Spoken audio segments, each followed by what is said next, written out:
kids, welcome to Sharp Cookie Kids. The other day we saw how a small mouse fooled a big Gruffalo, and today we will see how the same mouse encounters with the Gruffalo's Child by Julia Donaldson and illustrated by Axel Scheffler. The Gruffalo said that no Gruffalo should ever set foot in the deep dark wood. Why not? Why not? Because if you do, the big bad mouse will be after you. I met him once, said the Gruffalo. I met him a long, long time ago. What does he look like? Tell us, Dad. Is he terribly big and terribly bad? I can't quite remember, the Gruffalo said. Then he thought for a minute and scratched his head. The big bad mouse is terribly strong, and his scaly tail is terribly long. His eyes are like pools of terrible fire, and his terrible whiskers are tougher than wire.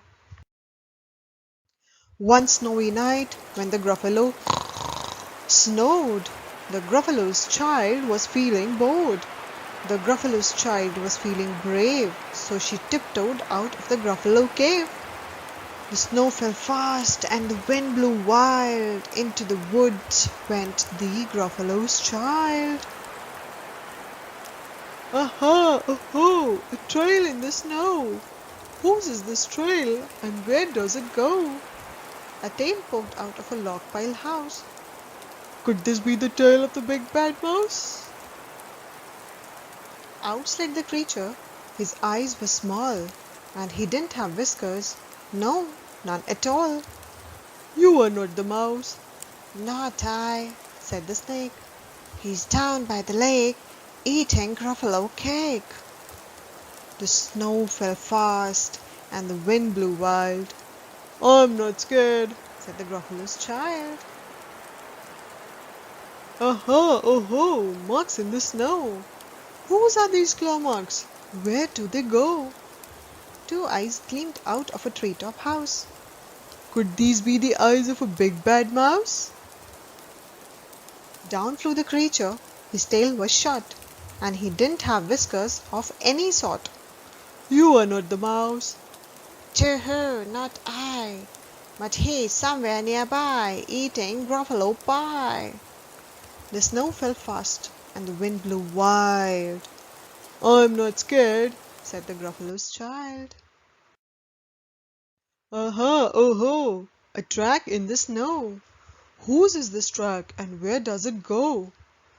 Whiskers at last, and an underground house. Could this be the home of the big bad mouse? Out slunk the creature. His eyes weren't fiery, his tail wasn't scaly, his whiskers weren't wiry. You are not the mouse. No, not me. He's under a tree, drinking Gruffalo tea. It's all a trick, said the Gruffalo's child, as she sat on a stump where the snow lay piled. I don't believe in the big bad mouse.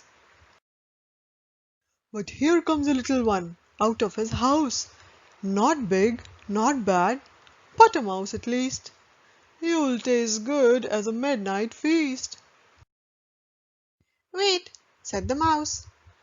Before you eat, there's a friend of mine that you ought to meet.